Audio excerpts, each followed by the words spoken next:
The blizzard struck Ellsworth, Kansas, in November of 1878 with a fury that turned the prairie into a white hell. And when Margaret Nolan stumbled through the door of the Silver Creek Ranch with frostbite creeping up her fingers and desperation etched across her face, she had no way of knowing the foreman who caught her before she collapsed would become the only warmth she would ever need. Margaret had been traveling with a wagon train heading west when the storm separated her from the group during the night. She had wandered for hours through the whipping snow, certain she would die alone in the endless white. The ranch house had appeared like a miracle through the driving flakes, its windows glowing with lamplight that promised salvation. Now, as strong arms lifted her and carried her toward the fireplace, she could barely feel her limbs. "Get those wet clothes off her before she loses her toes," a deep voice commanded, and Margaret felt herself being lowered onto something soft. Blankets were piled on top of her, and hands worked quickly but carefully to remove her soaked boots and stockings. "She is half frozen, Preston," another voice said, this one older and weathered. "Might be too far gone." "She is breathing, and that means she has got fight left in her," the first man replied. "Preston." Margaret tried to open her eyes fully, but her lids felt heavy as iron. She caught glimpses of a rugged face with dark stubble, concerned brown eyes, and strong hands rubbing warmth back into her feet. The pain that came with returning circulation made her gasp. "That is good," Preston said, his voice gentler now. "Pain means the blood is flowing." "You are going to be all right, miss. Just stay with us." Margaret managed to focus on him then. He was perhaps 25 or 26, with broad shoulders and the weathered look of a man who spent his days working cattle under the Kansas sun. His dark hair was slightly too long, curling at his collar, and there was genuine worry in his expression as he worked to save her extremities. "The others," Margaret managed to whisper through chattering teeth. "Wagon train. They will be looking." "No one is looking in this storm," the older man said grimly. "This is the worst November blow I have seen in 30 years. It will be days before anyone can travel these roads." Preston shot him a look. "Old Charlie, why do not you heat up some of that beef stew?" "She needs something hot inside her." As Charlie shuffled off toward what Margaret assumed was the kitchen, Preston continued his ministrations, wrapping her feet in warm cloths and then moving to her hands. His touch was surprisingly gentle for such a large man. "What is your name?" he asked softly. Margaret Nolan." Her voice was barely audible. "Preston Kavanaugh. You are at Silver Creek Ranch. This is my family spread, though it is just me and Charlie now. My father passed 2 years back, and my mother went before that." He did not say it like he was seeking sympathy, just stating facts. "You are safe here. We will get you through this." Margaret nodded, feeling the warmth from the fire beginning to seep into her bones. She was still shaking violently, but the edge of panic was fading. She was alive. Against all odds, she had found shelter. "Where were you headed?" Preston asked, still working on her hands with patient determination. "California. My brother settled there last year, sent for me to join him. I sold everything I had back in St. Louis to make the journey." She closed her eyes against sudden tears. "All my belongings were in that wagon. The train might not be far. When the storm breaks, we will look for them," Preston assured her.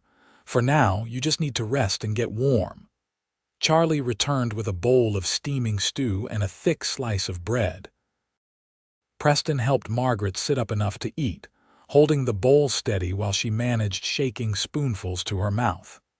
The food was simple but hot and nourishing, and she felt it spreading warmth through her chest with each swallow. "This is very good," she murmured. Charlie laughed, a dry, crackling sound. "You must be half dead if you think my cooking tastes good. Preston there, he is the one who can cook, makes a biscuit that would make angels weep."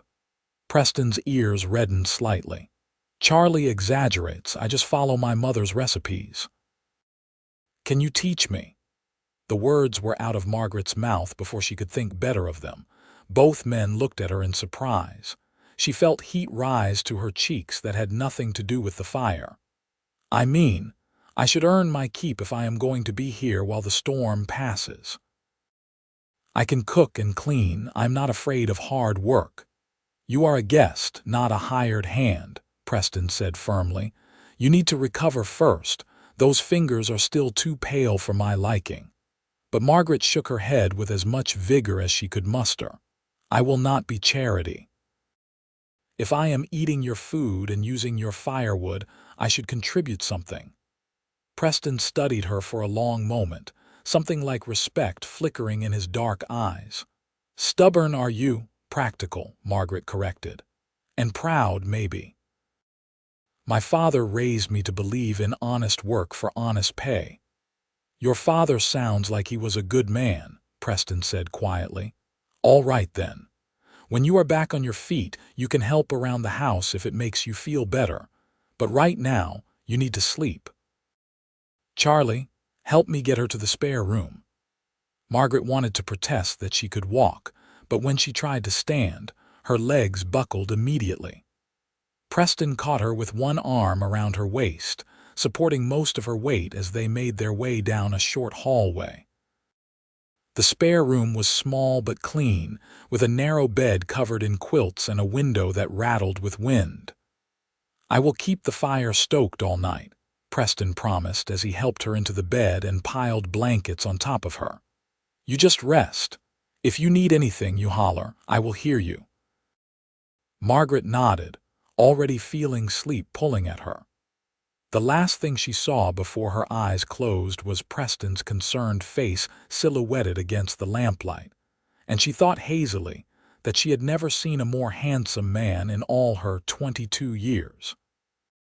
The storm raged for 3 full days and nights. Margaret spent most of the first day sleeping, waking only to use the chamber pot and accept more food and hot tea.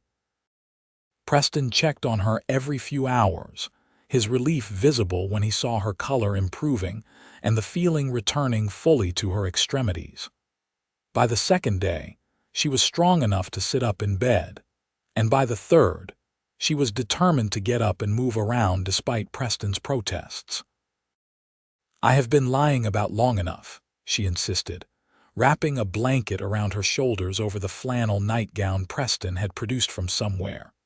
It was clearly too large, probably one that had belonged to his mother, but it was clean and warm. I will go mad if I stare at these walls another minute. Preston had been bringing her breakfast in bed, a plate of eggs and bacon and perfectly golden biscuits.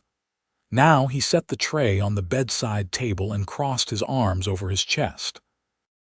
He was wearing a worn flannel shirt and denim pants, his hair still damp from a morning wash. Margaret tried not to notice how the shirt stretched across his shoulders. Doctor would tell you to rest at least a week after exposure like you had, he said sternly.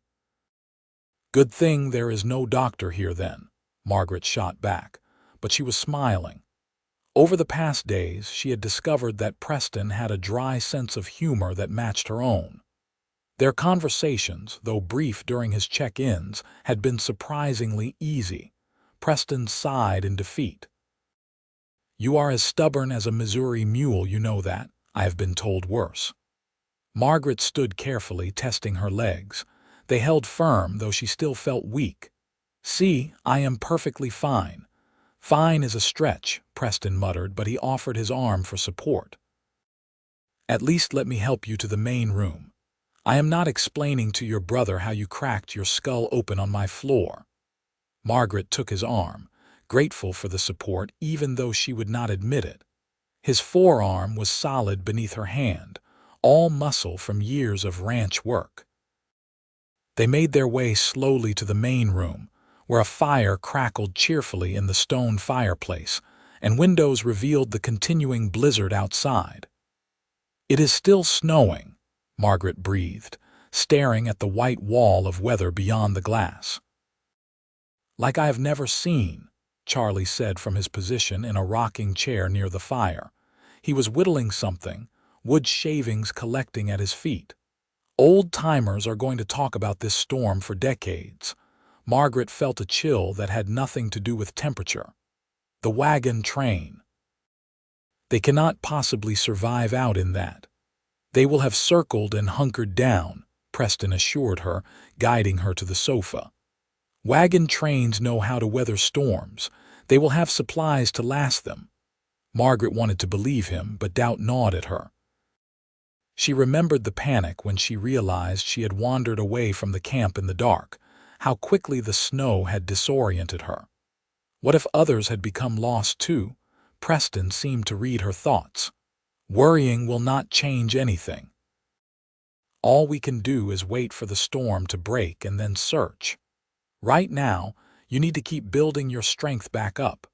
Margaret nodded, settling into the sofa cushions. The main room was comfortable in a lived-in way. The furniture was sturdy and practical rather than fancy, but everything was well maintained. Photographs lined the mantel, showing a stern-faced man with Preston's eyes and a kind-looking woman with a gentle smile. His parents, Margaret assumed. "Tell me about the ranch," she said, wanting distraction from her worries. "How long has it been in your family?" Preston settled into a chair across from her, stretching his long legs toward the fire. "My father built it from nothing. Came out here in 1855 with just a wagon and determination. He worked as a hired hand for other ranchers while he saved money and filed his claim. Built this house with his own hands, log by log. By the time I was born in 1852, he had 200 head of cattle and the beginnings of a real operation."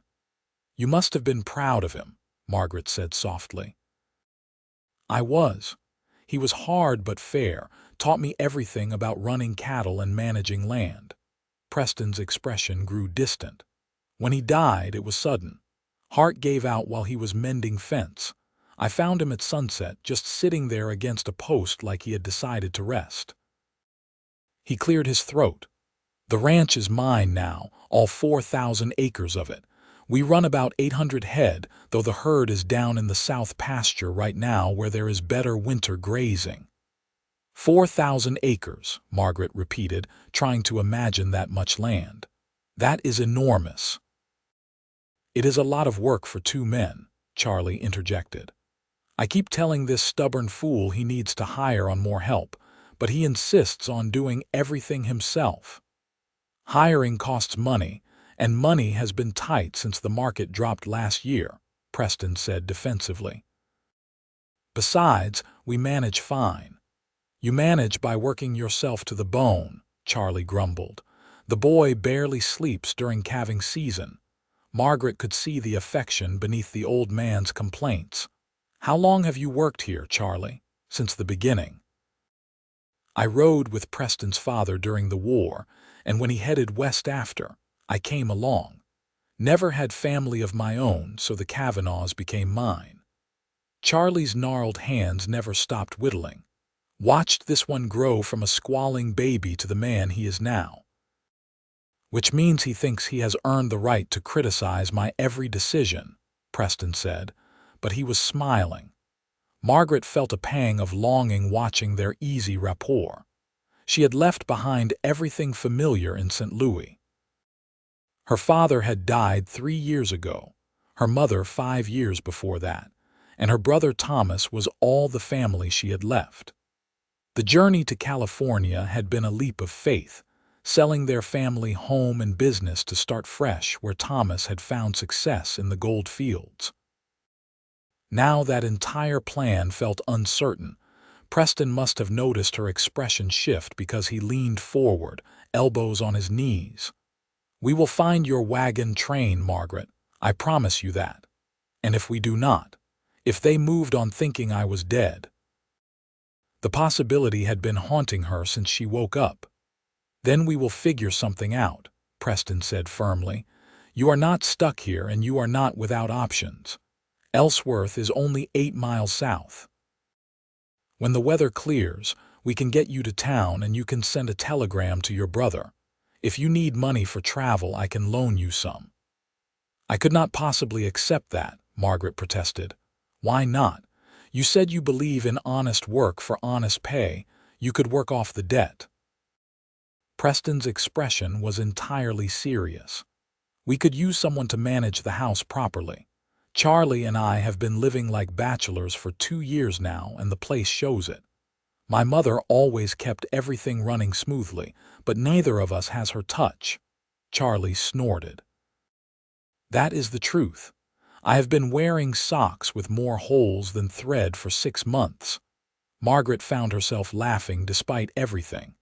"You want me to darn your socks in exchange for a loan, and cook and clean and probably 100 other things we have been neglecting," Preston said. "I am serious, Margaret. If you end up needing a place to stay while you sort out your situation, the offer stands. It would be a fair exchange, and you would have a roof over your head and 3 meals a day." It was a generous offer, perhaps too generous. Margaret studied Preston's face, looking for ulterior motives, but she saw only honest concern. Something in her chest tightened. She had known this man for only a few days, most of which she had spent unconscious or recovering, yet he was offering her a lifeline without hesitation. "I will think about it," she said quietly, "and thank you for everything. You saved my life." "Anyone would have done the same," Preston said, looking uncomfortable with the gratitude. "No," Margaret said firmly, "not everyone. There are plenty who would have turned away a stranger in a storm. You did not, and I will not forget that." The snow finally stopped on the 4th morning. Margaret woke to silence and weak sunlight filtering through her window, and she knew immediately the blizzard had passed. She dressed quickly in her own clothes, which Preston had washed and dried by the fire, and hurried to the main room. Preston was already up, standing at the window and surveying the transformed landscape. Snow had drifted in places to heights taller than a man, and everything was blanketed in pristine white. It was beautiful and terrifying in equal measure. "We need to find them," Margaret said without preamble. Preston turned, not looking surprised to see her up. "I know. I am going to saddle up as soon as the sun is high enough to see clearly. The drifts are going to make travel slow, but I should be able to backtrack the direction you came from." "I am coming with you," Margaret announced. "No, you are not. It is too dangerous and you are still recovering." Preston's tone left no room for argument. Margaret set her jaw. "I am the only one who knows where the wagon train was camped. I can guide you there directly instead of you wandering around searching blind. You were delirious and freezing when you arrived." "You probably cannot remember the way clearly," Preston countered. "Try me." Margaret moved to the table where Charlie kept a rough map of the local area and studied it. After a moment, she pointed. "We were here, I think." "About 10 miles northwest, camped near a creek because there were cottonwoods visible even in the snow." Preston leaned over the map close enough that Margaret could smell soap and leather. He studied where she pointed and nodded slowly. "Willow Creek. That makes sense. It is where most wagon trains stop." He looked at her. "You are certain as I can be. I remember the land sloping upward as I walked, which means I came southeast to reach this ranch." Margaret met his eyes steadily. "I am coming, Preston. You cannot stop me." For a long moment they stood locked in a battle of wills. Finally, Preston sighed. "You are going to be the death of me, woman. Fine. But you follow my lead, you do exactly what I say, and if I tell you we need to turn back, we turn back." "Agreed." "Agreed," Margaret said, relief flooding through her.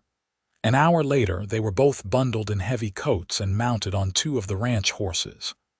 Preston had given Margaret a sturdy mare named Daisy, and he rode a large bay gelding called Buck.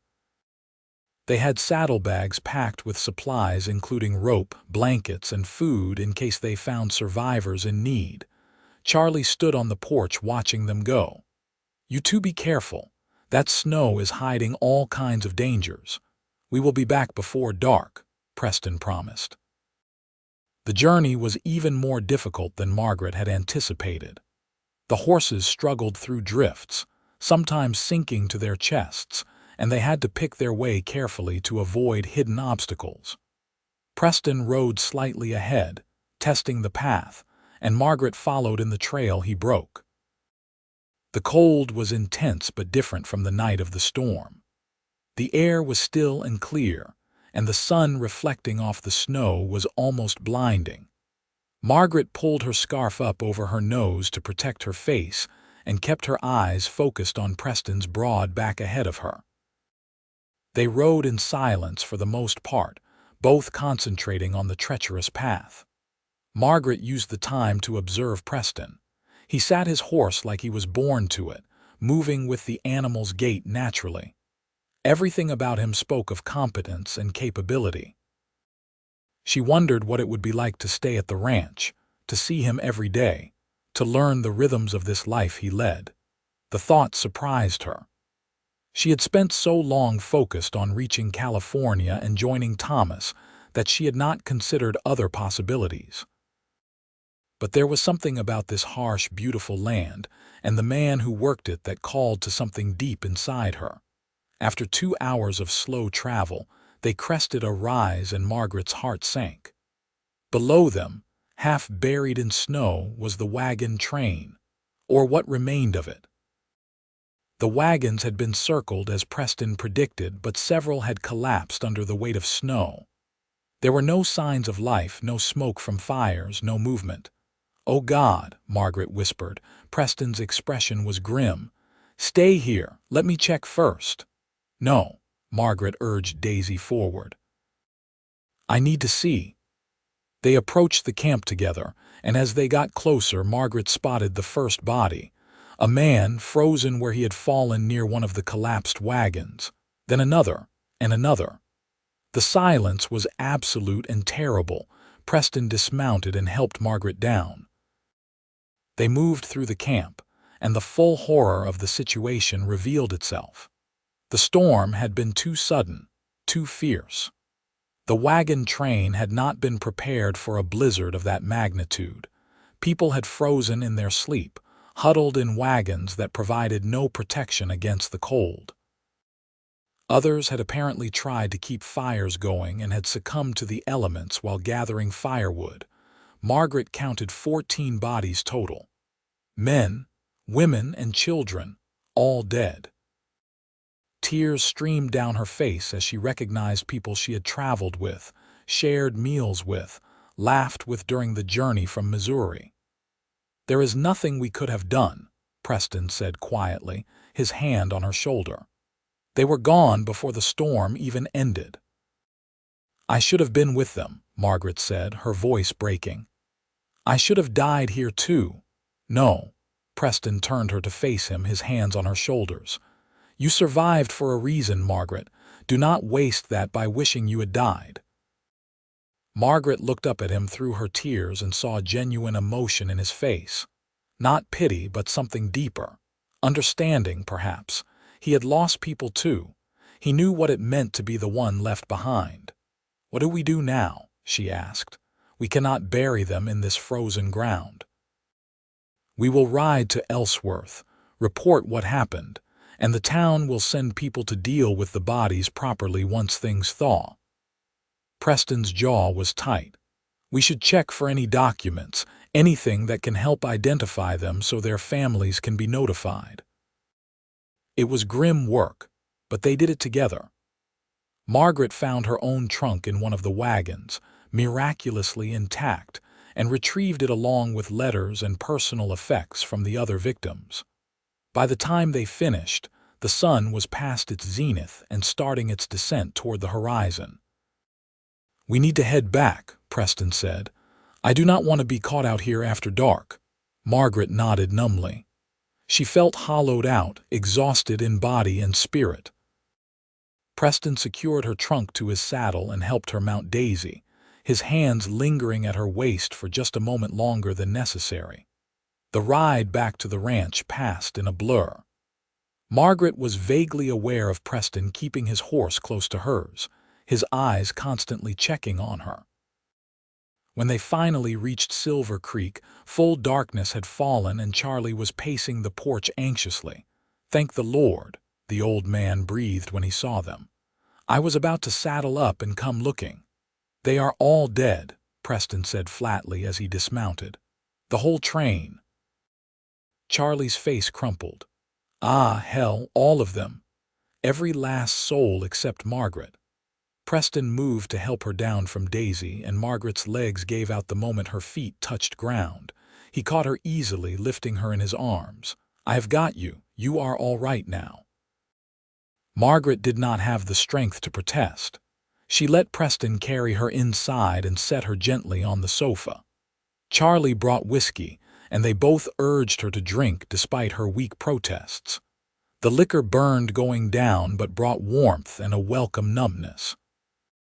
"I will ride to Ellsworth in the morning and notify the sheriff," Preston said. "They will want to know about the wagon train." "What about Margaret?" Charlie asked quietly. Both men looked at her. Margaret stared into the fire, watching the flames dance. "I do not know. I need to think." "You can stay here as long as you need," Preston said firmly. "That offer I made, it stands. You have got a place at Silver Creek Ranch if you want it." Margaret turned to look at him. He was still wearing his heavy coat, snow melting on his shoulders, his face reddened from the cold and wind. But his eyes were warm and steady, offering a certainty she desperately needed. "Why?" she asked. "Why are you being so kind to me?" Preston was quiet for a long moment. Then he said simply, "Because when I found you on my doorstep, half frozen and fighting to live, something shifted inside me. I do not have the words for it yet, but I know I am not ready to watch you ride away. So please stay." The honesty in his voice took Margaret's breath away. Charlie had quietly disappeared, giving them privacy, and in the firelit room it felt like they were the only two people in the world. "All right," Margaret whispered. "I will stay." Margaret woke the next morning to the sound of Preston moving around the house before dawn. She lay in bed listening to his boots on the floorboards, the creak of the door, the distant sound of horses. He was heading to Ellsworth as he had promised, and she felt a strange anxiety at the thought of him being gone even for a day. She rose and dressed quickly, emerging from her room to find Charlie already working on breakfast. The old man looked up and gestured to the stove. "Coffee is hot." "Preston left about an hour ago. Said to tell you he will be back before supper." Charlie cracked eggs into a pan. "You sleeping all right after yesterday?" "Not really," Margaret admitted, pouring herself coffee. "I keep seeing their faces." Charlie nodded gravely. "That is going to be with you a while. Death like that, it does not leave you easy, but you cannot let it eat you up inside. You are alive, girl, and that means you have got living to do." Margaret sipped her coffee, letting the hot, bitter liquid ground her. "Preston offered me work here. I think I am going to accept." "Good," Charlie said simply. "Place needs a woman's touch, and that boy needs someone around who is not an old coot like me." "Is there something between you two?" Margaret asked hesitantly. "I mean, he seems very invested in a stranger's well-being." Charlie chuckled. "Preston is a good man with a big heart, but he has also been alone too long. His father was the same way, married his mother 3 weeks after meeting her. Kavanaughs, when they know something is right, they do not waste time dancing around it." He fixed Margaret with a sharp look. "Question is, how do you feel about him?" Margaret felt heat rise to her cheeks. "I barely know him." "You know enough to trust him with your life. That is a start." Charlie plated eggs and bacon and set them before her. "Eat up. If you are going to be working here, might as well start today. These socks are not going to darn themselves." Despite everything, Margaret laughed. She spent the day learning the rhythms of the ranch house. Charlie showed her where supplies were kept, how Preston liked his coffee, the quirks of the old stove. Margaret attacked the housework with determination, needing the physical activity to keep her mind occupied. She scrubbed floors, washed windows, organized the kitchen, and sorted through piles of mending. The house was not filthy exactly, but it had the neglected air of a place where its occupants were too busy surviving to worry about comfort. Margaret opened curtains to let in light, beat dust from rugs, and polished furniture until it gleamed. By mid-afternoon, she was exhausted but satisfied. The house looked and felt different, more alive somehow. She started working on the mending, darning holes in socks and shirts while Charlie dozed in his chair. Preston returned just as the sun was setting, as promised. Margaret heard horses and looked up from her mending to see him riding up with another man beside him. They dismounted, and Preston helped the stranger carry several crates into the house. "Margaret, this is Sheriff Dalton," Preston said as they entered. "Sheriff, this is Margaret Nolan, the survivor from the wagon train." The sheriff was a stocky man in his 50s with a gray mustache and tired eyes. He removed his hat respectfully. "Miss Nolan, I am very sorry for your loss.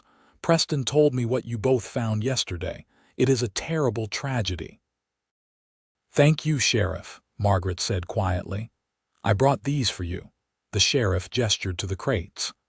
"When I got back to town and told folks about the wagon train, several ladies put together some supplies they thought you might need. Clothes and such. They wanted you to know you are not alone." Margaret felt tears prick her eyes at the unexpected kindness. "That is very generous. Ellsworth takes care of its own, even when you are not officially one of us yet," the sheriff said kindly. "I will be organizing a party to go out to the wagon train site once the weather holds. We will do right by those folks, I promise you that." After the sheriff left, Preston helped Margaret carry the crates to her room. When they were alone, he said, "I sent a telegram to your brother in California. Told him what happened and that you are safe. He should receive it in the next day or two." "Thank you," Margaret said, overwhelmed by his thoughtfulness. "You did not have to do that. I figured he should know as soon as possible that you are alive." Preston looked around the main room, seeming to notice the changes for the first time. "You have been busy. I told you I would earn my keep." Margaret felt suddenly shy under his regard. "It looks like home," Preston said softly. "It has not looked like home since my mother died." "Thank you for that." Their eyes met, and Margaret felt something electric pass between them. Preston took a step closer, and she did not back away. For a long moment they stood there, close enough that she could see gold flecks in his brown eyes. Then Charlie called from the kitchen. "You two planning on eating tonight, or should I feed your portions to the dog?" The spell broke. Preston cleared his throat and stepped back. "We should eat. You must be hungry after working all day." Dinner was venison stew that Charlie had been simmering all afternoon. Margaret ate ravenously, surprised by her own appetite. The conversation flowed easily, Preston telling stories about the ranch and Charlie interjecting with corrections and embellishments. Margaret found herself laughing, genuinely laughing, and feeling some of the heavy grief lift from her chest. After dinner, Charlie retired early, leaving Margaret and Preston alone by the fire. Preston added logs while Margaret worked on her mending, and a comfortable silence settled over them. "I spoke to the land office while I was in town," Preston said after a while. "Asked about employment contracts and how to do things proper. If you are serious about staying on here to work, we should draw up something official. I will pay you fair wages, $30 a month plus room and board." Margaret's needle stilled. That was generous, more than she had expected. "That is very fair. And you would have 1 day off per week, Sunday, to rest or go to town as you please. I will drive you in the wagon if you want." Preston was staring into the fire, not looking at her. I want you to know this is a legitimate offer, Margaret. I am not trying to take advantage of your situation." "I never thought you were," Margaret said honestly. "You have been nothing but honorable. Good." Preston finally looked at her. "Because the truth is, I want you to stay. Not just because the house needs managing, but because—" He trailed off, seeming to struggle with the words. "Because you have only been here a handful of days and already this place feels different, better. And I am not ready for that feeling to leave." Margaret's heart hammered in her chest. "I feel it too," she admitted quietly. "Like I was meant to end up here somehow. Is that foolish? If it is, then we are both fools." Preston smiled, and it transformed his serious face. "So you will stay, officially?" "I will stay," Margaret confirmed. "Officially." The winter deepened, and with it, Margaret's place in the life of Silver Creek Ranch solidified. She rose before dawn to start coffee and breakfast, packed lunches for Preston when he rode out to check on the herd, kept the house warm and clean, and had hot meals ready when he returned cold and tired. She learned to bake bread the way his mother had, mastering the temperamental stove until her loaves were golden and perfect. She made soap and candles, mended every piece of clothing the men owned, and organized the chaotic storage areas until everything had its place. But more than the work, she and Preston developed a rhythm together. He would tell her about his day over dinner, describing the challenges of keeping cattle safe in winter, the repairs needed around the ranch, his plans for the spring. She would share her own observations, suggesting improvements to the house or offering opinions on his decisions. Charlie watched them both with knowing eyes but said nothing. A telegram arrived from Thomas in California.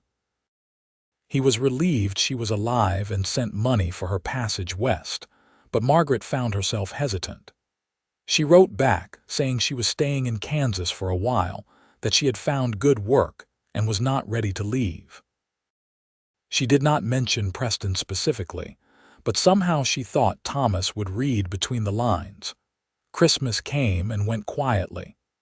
Margaret cooked a feast, and they invited several neighboring ranchers who had no family close by. The house was full of laughter and stories, and more than one guest commented on how well Preston looked, how the ranch seemed to be thriving.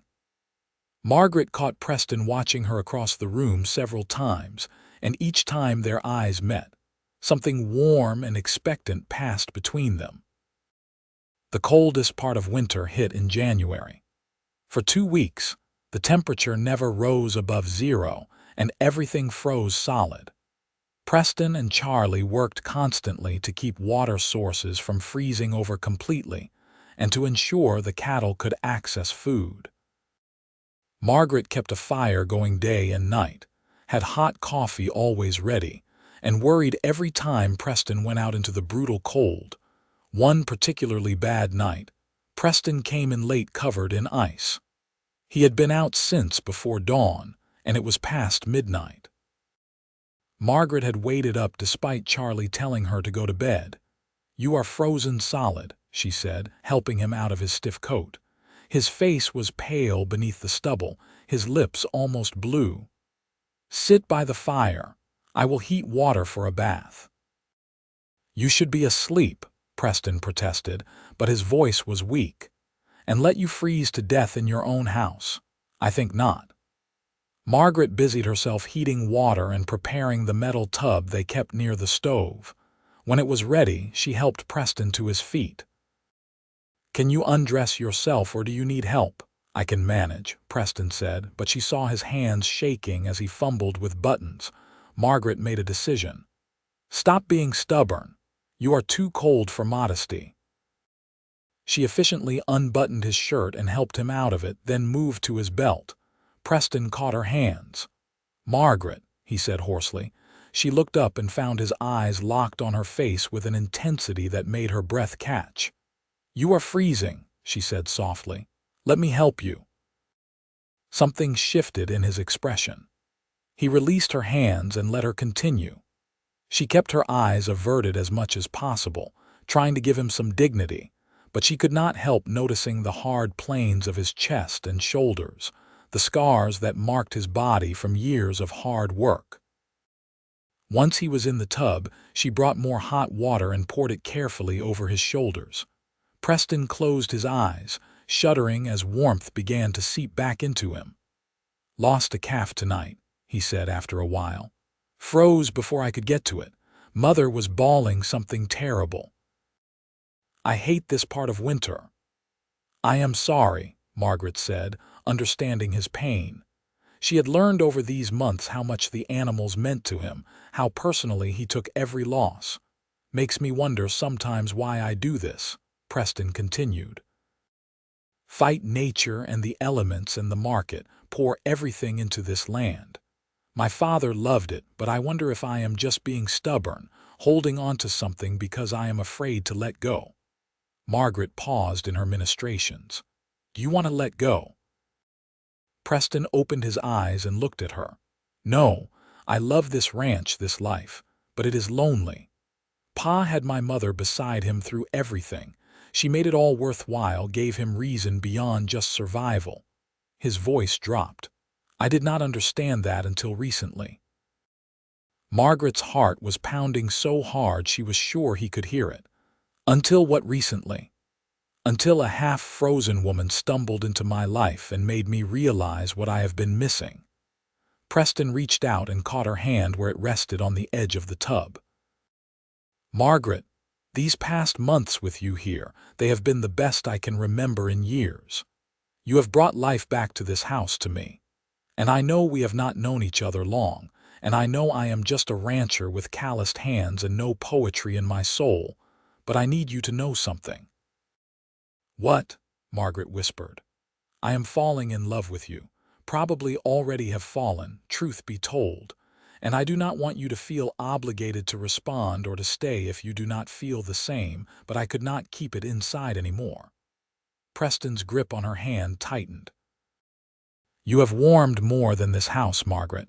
You have warmed parts of me I thought were frozen forever." Tears spilled down Margaret's cheeks. "You foolish, wonderful man. Do you think I would have stayed all these months just for wages? Do you think I look forward to your return every day just because I enjoy cooking dinner?" She laughed through her tears. "I love you, Preston Kavanaugh. I think I started falling that first night when you refused to let me die." Preston surged up from the tub, water streaming from his body, and pulled her into a kiss.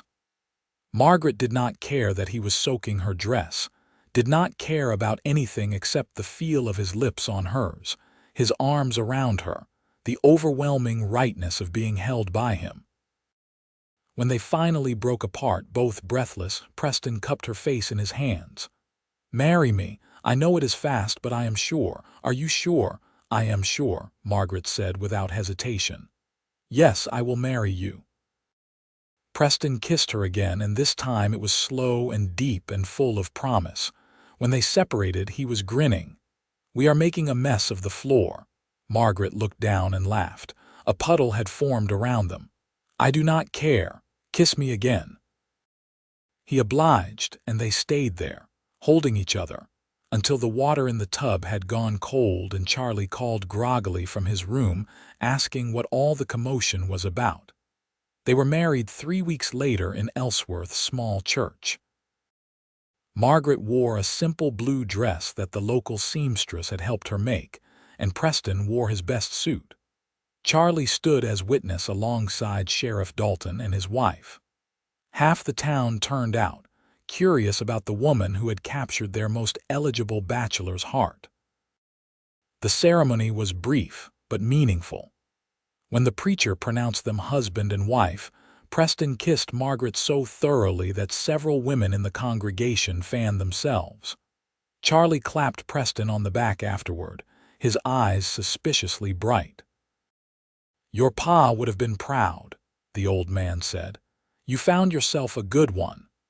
They held a small reception at the ranch, with neighbors bringing food and well wishes.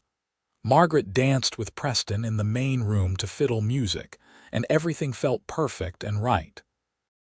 As the sun set and guests began to leave, Preston pulled her aside.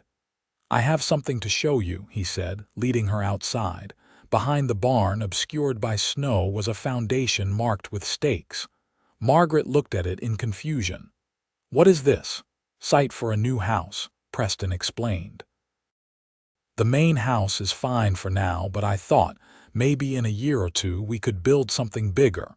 Something that is ours, designed the way you want it, with space for children if we are blessed with them." Margaret felt tears threaten again. She seemed to cry at everything these days. "You planned this," "Started planning it the day after you agreed to marry me. I talked to a builder in town, got some ideas for designs. I want to build you a proper home, Margaret, one that is worthy of you." Preston pulled her close. "You gave up California for me for this ranch.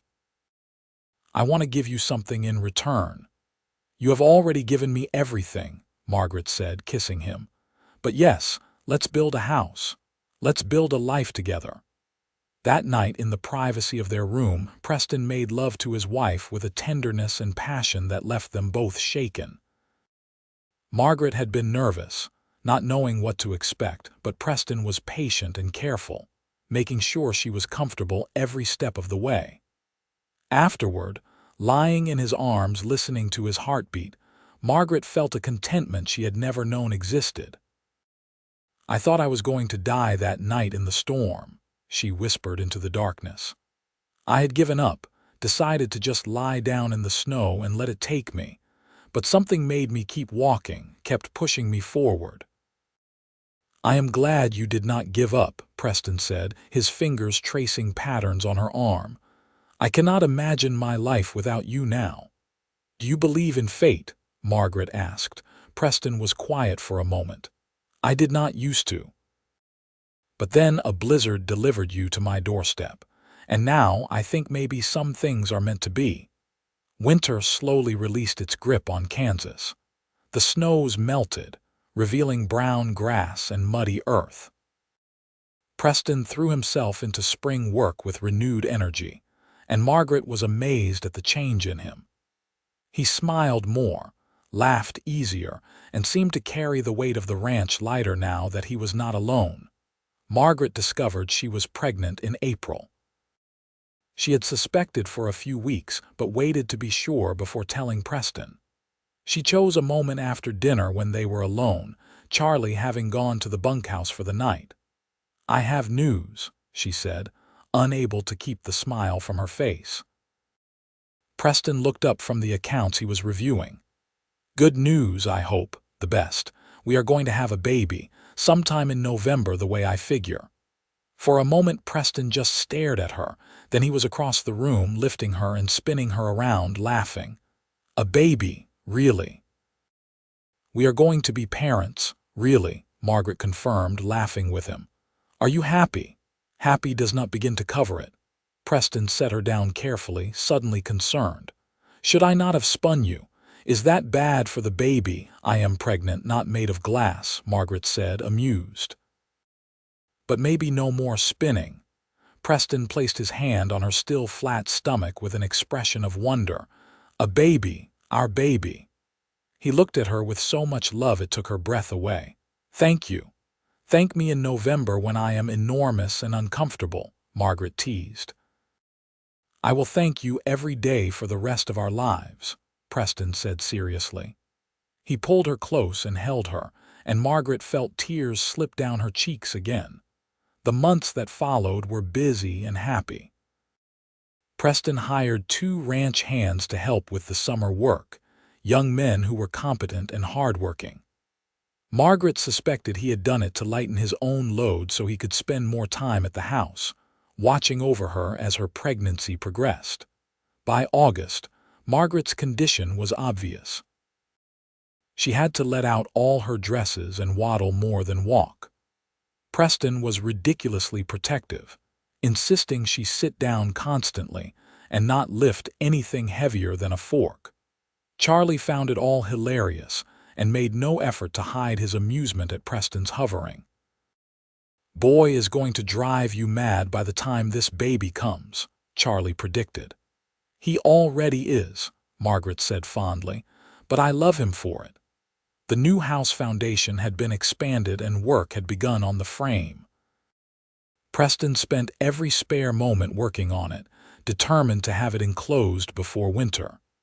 He consulted Margaret on every detail, making sure it was exactly what she wanted. In September, a letter arrived from Thomas. He was finally coming to visit, wanting to meet the man his sister had married and see for himself that she was happy. Margaret was nervous and excited in equal measure. Thomas arrived on a warm afternoon in late September. He was 2 years older than Margaret, with the same dark hair and blue eyes.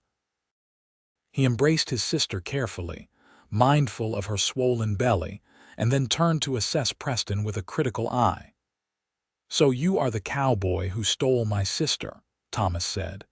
"And you are the brother who was supposed to be taking care of her in California," Preston replied evenly. The two men stared at each other for a long moment. Then Thomas grinned. "I like you. Anyone who can give it back to me is all right in my book." The tension broke and they shook hands. Over the next 3 days, Thomas got to know Preston and see the ranch. Margaret watched anxiously as her two favorite men circled each other, but by the second day they were talking easily, and by the third they were making jokes together. The night before Thomas was due to leave, he pulled Margaret aside. "You are happy here. I can see it in your face, the way you move, the way you look at him. This is where you are meant to be." "I am," Margaret confirmed. "I loved you and wanted to be near you, Thomas, but Kansas is my home now. Preston is my home. He is a good man, and he looks at you like you hung the moon." Thomas hugged her gently. "Take care of yourself, sister, and write me when that baby comes. I want to know if I am an uncle to a niece or nephew." "I will," Margaret promised. After Thomas left, the days grew shorter and colder. Preston finished enclosing the new house just as the first snows began to fall. It was not furnished yet, but it was weatherproof and beautiful, everything Margaret had dreamed of. They planned to move in after the baby came and Margaret had recovered. November arrived and Margaret was huge and uncomfortable. The baby seemed content where it was and showed no signs of making an appearance. Preston was a nervous wreck, jumping at every sound and constantly asking if she was all right. Finally, on a cold night 2 weeks past when she had expected to deliver, Margaret woke Preston in the early hours. "It is time." Preston leaped from bed, nearly falling in his haste. "Time? Are you sure? Should I get the doctor? How do you feel, Preston?" Margaret caught his hand. "Breathe. Send one of the hands for the doctor and then come back to me. I need you calm." He nodded jerkily and ran from the room. Margaret heard him shouting for the ranch hands, and a few minutes later hoofbeats faded into the distance. Preston returned, more composed but still pale. "What do I do?" he asked. "Help me walk. The movement helps." Margaret took his arm and they paced the room together. The contractions were still far apart, but she knew it would be a long night. The doctor arrived just before dawn, a capable older woman named Dr. Henley, who had delivered half the babies in the county. She examined Margaret and pronounced everything progressing normally. "First babies take their time," she said. "Could be hours yet. You just keep doing what you are doing." It was indeed hours. The sun rose and set again, and Margaret labored through all of it. Preston never left her side, holding her hand, wiping her face with cool cloths, murmuring encouragement. Charlie kept coffee and food coming for everyone. Finally, as midnight approached, Dr. Henley said, "All right, Margaret, next contraction you push." Margaret was exhausted, but she gathered her strength and pushed, and pushed, and pushed. The pain was overwhelming, but she felt Preston's hand in hers, heard his voice telling her she could do it. She was strong. She was amazing. And then, suddenly, there was a baby's cry, loud and lusty and furious. "It is a boy," Dr. Henley announced, laying the squalling infant on Margaret's chest. "A big, healthy boy."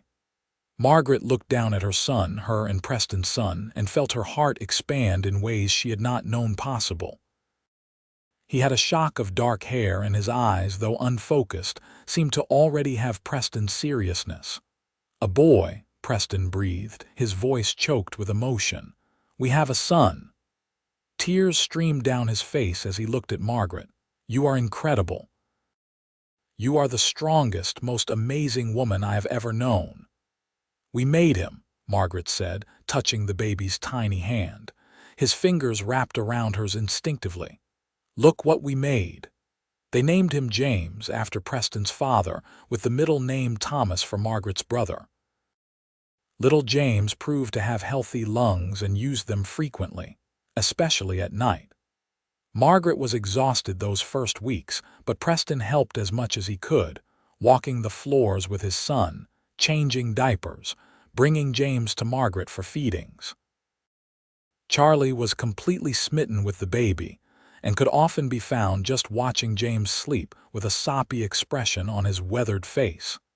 As winter deepened once more, Margaret reflected on how much her life had changed. A year ago she had been alone in the world, fighting through a blizzard toward an uncertain future.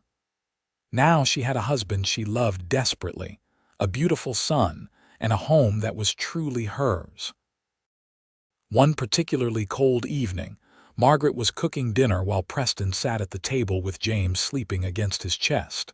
Charlie was mending tack in the corner. Snow fell heavily outside, reminding Margaret of that first terrible storm. "You remember the night I found you?" Preston asked suddenly, as if reading her thoughts. "Every detail," Margaret confirmed, stirring the pot of stew. "I thought I was going to die. I had given up." "I am glad you did not." Preston looked down at his son, then up at her. "That blizzard brought me everything I did not know I needed." "It brought me you." Margaret left the stove and moved to her husband's side.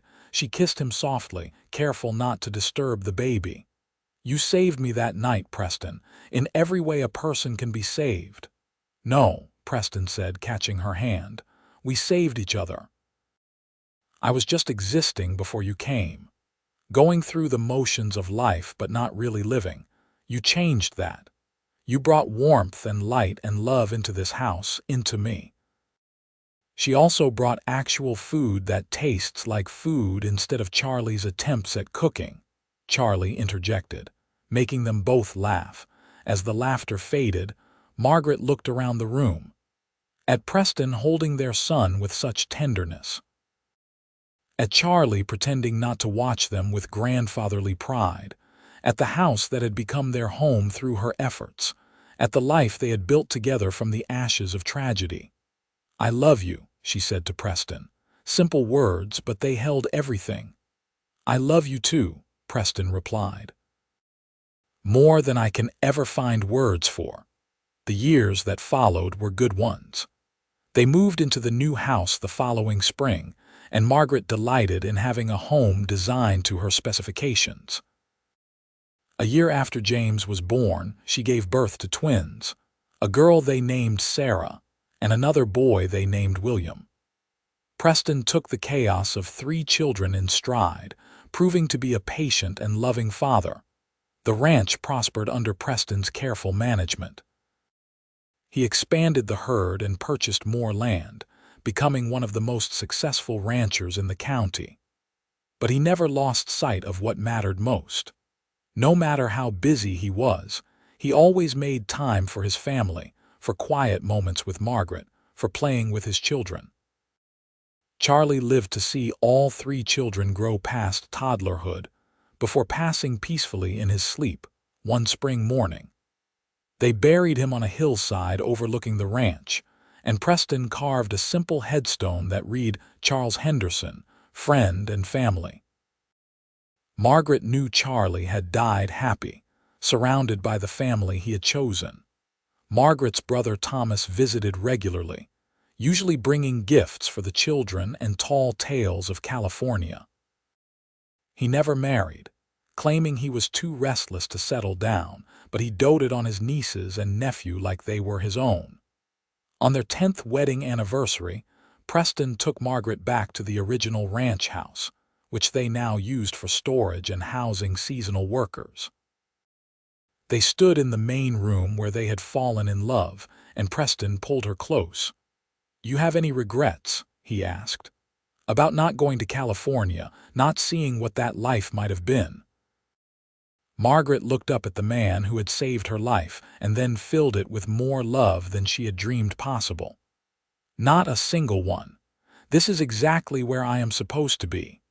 "You cooked through the coldest winter," Preston said softly, echoing something he had said to her once before. "And you warmed more than this house, Margaret. You warmed my entire life." "Then we are even," Margaret replied, "because you did the same for me." They kissed, surrounded by memories of that first desperate winter when two strangers had found each other in the middle of a blizzard, and had somehow built something beautiful from that chance meeting. More children came over the years. A fourth son named Daniel, and finally another daughter, Rose, who had her mother's determination and her father's quiet strength. The house filled with noise and laughter and life. Preston taught his sons to ride and work cattle, while Margaret taught her daughters to read and cook and stand up for themselves. All the children learned that love was the foundation everything else was built on. James grew into a serious young man who loved the ranch as much as his father did. Preston began teaching him the business side of ranching when he was barely in his teens, preparing him to eventually take over. Sarah was bright and curious, always asking questions and demanding answers. William was the adventurous one, constantly getting into scrapes but always managing to charm his way out of trouble. Daniel was gentle and kind, with a gift for working with animals. And Rose, the baby, ruled them all with the imperious confidence of the youngest child. Margaret often thought about the wagon train, about the people who had died in that terrible storm. She never forgot their faces, never stopped feeling grateful that she had been the one to survive. She lived her life in a way that honored their memory, pouring love and energy into her family and community. Preston built a small monument on the site where the wagon train had been found, a simple stone marker that read, "In memory of those lost to the blizzard of 1878. He and Margaret visited it every year on the anniversary of that night, placing flowers and standing in silence. As the years passed and their hair turned gray, Preston and Margaret would often sit on the porch of their home watching the sunset paint the Kansas sky in shades of gold and crimson. Their children grown and starting families of their own, grandchildren beginning to arrive, the ranch prosperous and thriving. "I have been thinking," Preston said one such evening, his hand finding Margaret's as it always did, "about that night I found you." "You think about it often," Margaret observed with a gentle smile. She knew her husband well after all these years. "I do, because it was the night my life truly began." Preston turned to look at her, and his eyes still held the same warmth and love they had that first winter. "Every good thing I have, every moment of happiness, it all traces back to that blizzard bringing you to my door." "We were both lucky," Margaret said, "that I found your ranch in all that snow, that you were the kind of man who would not turn away a stranger, that we were both ready to find each other." "Not luck," Preston disagreed. "Fate, destiny, whatever you want to call it, we were meant to find each other, Margaret, meant to build this life together." Margaret leaned her head on his shoulder, watching the sun sink below the horizon. "Then I am grateful to fate, because I cannot imagine a better life than the one I have had with you." They sat in comfortable silence as darkness fell and stars emerged. Inside the house, they could hear their youngest daughter Rose playing piano, the notes drifting through the open windows. The sound of hoofbeats announced James returning from checking the herd, their eldest son now 32, and running most of the ranch operations while Preston took on an advisory role. "Papa, Mama," James called as he dismounted. He was the image of his father, tall and broad-shouldered, with the same steady competence. "Everything looks good. The new calves are all strong." "Good work, son," Preston said with obvious pride. James came up onto the porch and kissed his mother's cheek before heading inside.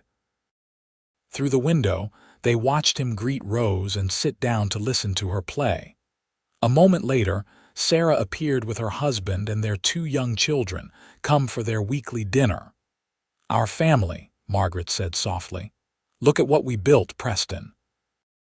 "Look at what you built," Preston corrected. "I just provided the land and the name. You made it all a home. You made it mean something." Margaret shook her head. "We did it together. Everything we have, we built side by side." Preston pulled her closer and kissed her forehead. "I suppose that is true. We make a good team, you and I." "The best," Margaret agreed. As William arrived with his young wife and Daniel came in from the barn where he had been tending a sick horse, the porch filled with family. Children ran and played, adults talked and laughed, and the house glowed with warmth and light against the darkening sky. Margaret looked at Preston and saw her own contentment reflected in his face. They had built something lasting, something good. The blizzard that had nearly killed her had instead given her everything. This man, this family, this life. "You know," Preston said, gathering her into his arms as the family celebration continued around them, "I tell you I love you every day. But I do not think I have ever fully expressed how grateful I am that you fought through that storm to reach my door, how grateful I am for every moment we have had since." "You do not need to express it," Margaret said, touching his face tenderly. "I feel it in everything you do, everything you are, just as I hope you feel my love in return." "Every single day," Preston confirmed. He kissed her then, a sweet lingering kiss that still made her heart flutter even after 30 years of marriage. When they parted, both were smiling.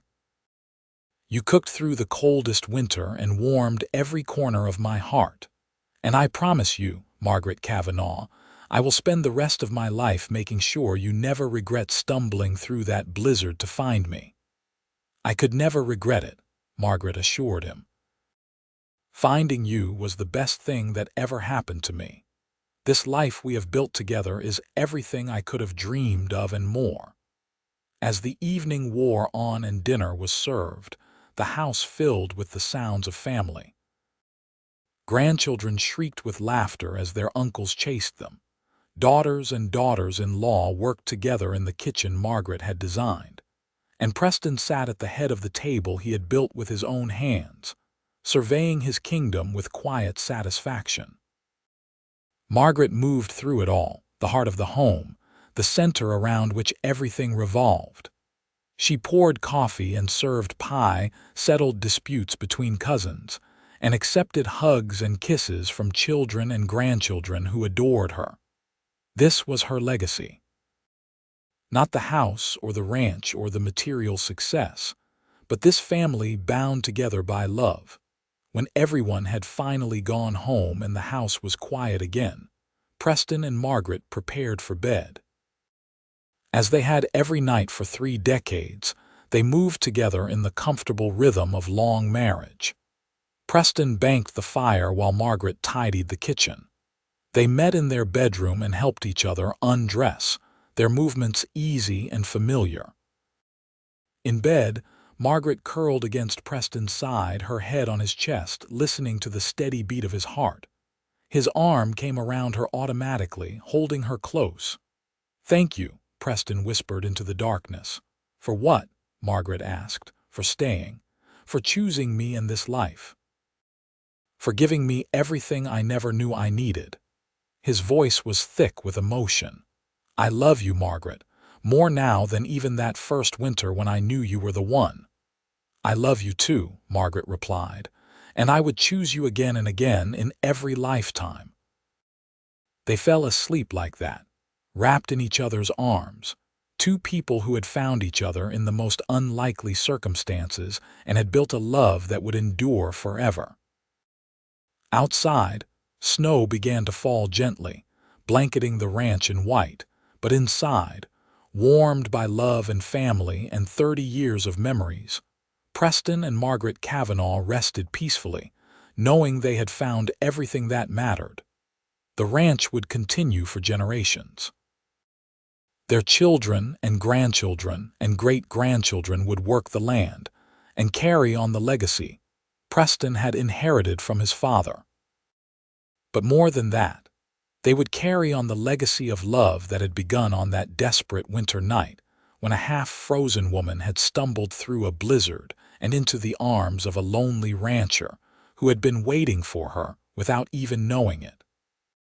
And in the years to come, when the great-grandchildren asked how their great-grandparents had met, the story would be told and retold. The blizzard of 1878, the miracle of Margaret's survival, and the love that had grown from that frozen night into something that warmed generations. It would become family legend, the foundation story of the Kavanaugh clan, proof that even in the darkest, coldest moments, love could find a way. Preston and Margaret lived to see their golden anniversary, surrounded by a family that numbered in the dozens. They passed within months of each other, as couples who have been deeply in love often do, neither wanting to continue without the other. They were buried side by side on that hillside next to Charlie, overlooking the land they had loved and nurtured together. On their shared headstone, James had carved a simple inscription that captured everything they had been to each other and to their family. It read, "Preston and Margaret Kavanaugh. She cooked through the coldest winter. He warmed more than her house. Together they built a home filled with love that will endure forever." And it did endure. In the lives of their descendants, in the ranch that continued to thrive, in the town of Ellsworth, where the story of the blizzard romance was told for generations. But most of all, it endured in the proof that love, when it is real and true, can transform everything. That two strangers can become soulmates, that a tragedy can become a beginning, that the coldest winter can lead to the warmest spring. Margaret had set out for California seeking a new life, and she had found one, just not in the way she expected. She had found it in Kansas, in a ranch house warmed by firelight and love, in the arms of a man who had saved her life, and then filled it with more joy than she had imagined possible. And Preston, who had been merely surviving after losing his parents, had found renewed purpose and happiness in the woman who had appeared on his doorstep like a gift from fate. Their story became part of the land itself, woven into the history of Silver Creek Ranch and Ellsworth, Kansas. Future generations would stand in the house Preston built for his bride and feel the love that still seemed to linger in the walls. They would ride across the pastures and hear echoes of laughter from children long grown. They would gather around the dinner table Margaret had presided over and feel the warmth of family that she had cultivated so carefully. The blizzard of 1878 took 14 lives, but it also created one. It brought together two people who needed each other, who would build something beautiful from desperation and chance. And in the end, that is what love always is. A choice to build something together, to weather storms side by side, to create warmth even in the coldest winters. Margaret and Preston's love story was not one of grand gestures or dramatic proclamations, though there was drama enough in their first meeting. It was a story of quiet moments and steady devotion, of working together and building together, of choosing each other every single day. It was real and true and lasting, the kind of love that sustains not just two people but everyone around them. And so their legacy lived on, not in monuments or grand estates, but in the family that carried their blood and their values. In the ranch that continued to thrive, because it was built on more than just land and cattle, but on love and dedication. In the town that remembered them as examples of what people could be at their best, helping strangers and building community and living with integrity. The story of how Margaret Nolan became Margaret Kavanaugh, of how a desperate stumble through a blizzard led to a lifetime of happiness, remained a testament to hope. Hope that even when things seem darkest, light can be found. Hope that love exists and can be found even in the most unexpected circumstances. Hope that two broken pieces can come together and create something whole and beautiful. Preston had told her she warmed more than his house, and it was true. She had warmed his heart, his life, his very soul. But what he perhaps never fully realized was that he had done the same for her. He had given her safety when she was in danger, comfort when she was grieving, and love when she needed it most. Together, they had created a warmth that spread outward, touching everyone who knew them. And on cold Kansas nights when the wind howled and snow fell, their descendants would gather together, sharing food and stories and love, and someone would inevitably tell the story of the blizzard that brought Preston and Margaret together. Children would listen wide-eyed to tales of their great-great-grandparents, and in the telling and retelling, the love would live on forever, warming new generations just as Margaret had warmed that ranch house so long ago. This was their happily ever after, not a fairy tale ending but something better. A real life, fully lived and deeply loved. A legacy that would endure as long as there were Kavanaughs to carry it forward. A story that proved that sometimes the coldest winters lead to the warmest springs, and that love, when it is true, can weather any storm and emerge stronger on the other side. Margaret had cooked through the coldest winter, and in doing so, she had found her home, her heart, and her happily ever after. And Preston had opened his door to a stranger in need and discovered that sometimes salvation comes not in the form we expect, but in exactly the form we need. Together they had built something that would last forever, a love story for the ages, born from a blizzard and sustained by devotion, partnership, and the simple choice to face each day side by side.